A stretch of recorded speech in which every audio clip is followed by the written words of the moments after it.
Nature is a conscious and sentient ecosystem. You hear all the life out here? Do you see all the greenery? Everything is alive. Everything is thriving. Everything has a process. Everything has a purpose. Hello, welcome. I'm Astro Tiger. I'm here to help others expand their consciousness and perceive reality a lot differently than you possibly do now. But the end goal is to ultimately add something to you, a positive. I hope your day has been beautiful because today is going to be a beautiful, beautiful topic. It's something I've been meditating on for a little bit, but everything said is I'm gonna just let it flow. So here we go. You ever felt down or, from being stuck inside of the house and then you come outside? Or, if you don't have this, you go to a park and you sit and relax.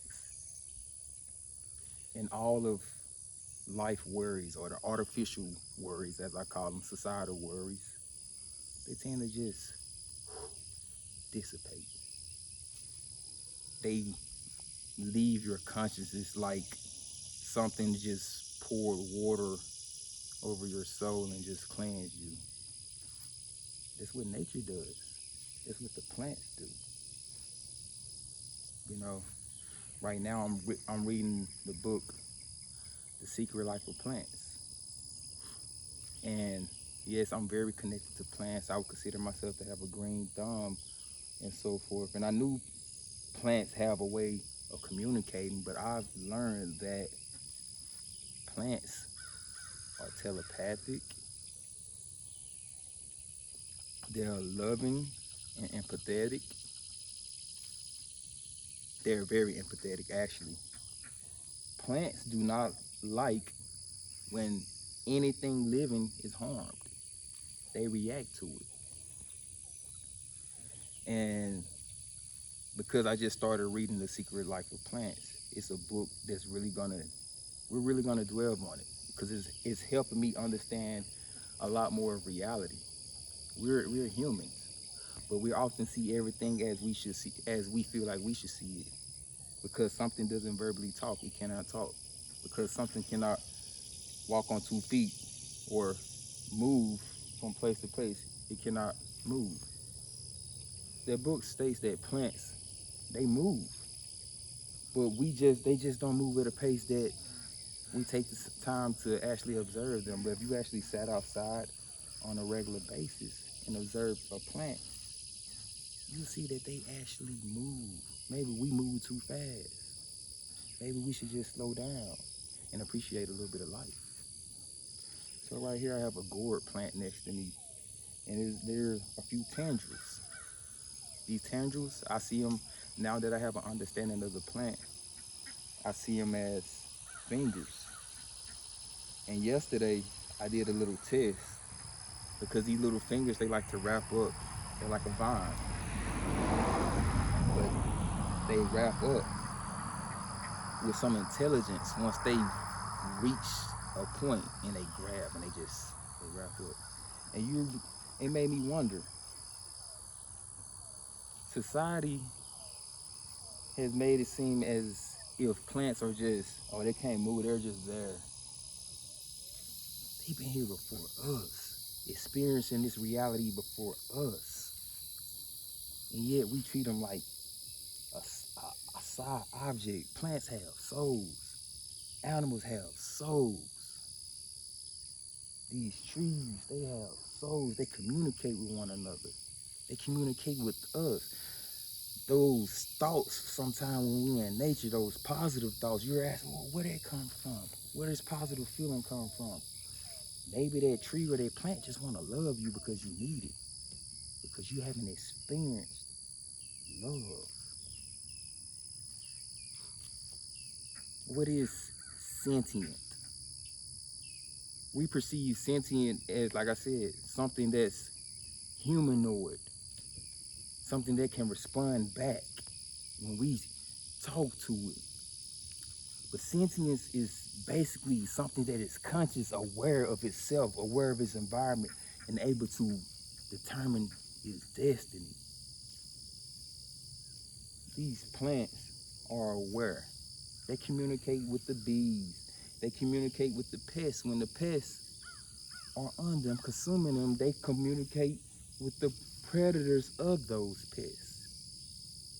And if we sat out here and observe how things naturally happen, one must question, where do I fit in at? Definitely not concrete buildings and steel walls or whatever the case like that.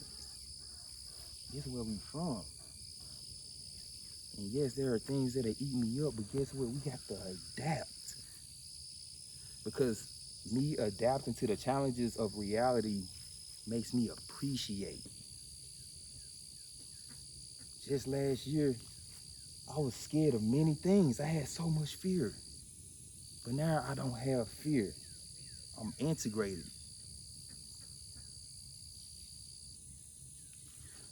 Next time you're in your yard or going to a park, take a moment. Be in a moment and just observe that plant and understand that that plant is surviving. And anything that's surviving is intelligent. You ever think about that? Think about how many homeless are actually out on the street. And then you think about a tree that's just literally surviving off minimum because they understand their role in reality and the universe. What's more intelligent, a tree or a human?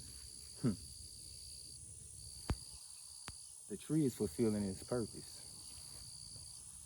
What are we doing? What is purpose? I often tell people purpose is not being born to become an athlete. Purpose is not being born to sit in some artificial position in reality.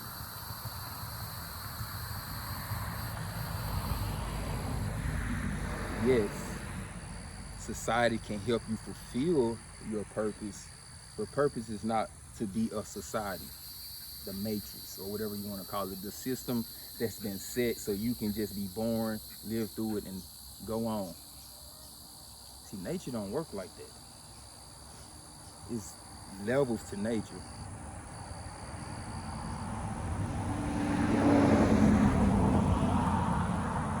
Nature requires you to recognize yourself as the soul.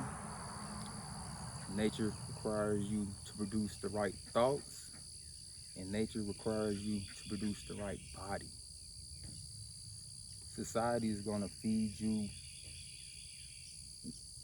whatever. It's just whatever. It's not too much good. Yeah, you have good people in society. I'm not saying that. But a lot of good people still don't understand nature. The birds and how the birds like to look at us, how the birds like to observe what we do. Yes, birds like to observe human actions. They're curious. And once they figure you out, they become part of your environment. Many of my birds, my companions, they sit on the power lines and while I'm in the yard, they just watch. They just watch. They're curious. They were like, this human is very interesting. And yes, I'm interested in them too. I appreciate them. They help keep the garden clean. So it's like, I didn't get into everything as far as this video, and that's okay because time is precious, and I want to treat your time very valuable, as something valuable, because you'll never get it back. But when we go into nature, just understand everything that's green is conscious and aware, and it's definitely aware of you. And then the book, The Secret Life of Plants, goes on to tell plants are psychic. They know when you're about to go chop them down. They feel it. It's an energy thing. It's all energy. And that sets up for more beautiful videos because now we really get into the deep conscious stuff. Plants react off energy, and I realized my garden is way better than last year. And I talk about last year was rough for me because I was unfamiliar with all of this. And now my plants, they feel my energy. It's love. It's a lot of love. So instead of running from nature and being out of place, how about go home? Look at, you ever think about Adam and Eve? Yeah, they ate the fruit, but what if what if the fruit wasn't ready, you know? What if they ran away from the garden and the garden is here? We always had the garden, but do you know how to manage a garden? But see, everybody want to go to the Garden of Eden, but do you know how to manage a garden? Do you know how to be within the garden? How do you expect to go somewhere and be somewhere you have no experience? You want peace, but you don't seek peace. So, with that being said, amazing souls, have a beautiful day. And I hope to catch you later. Stay amazing.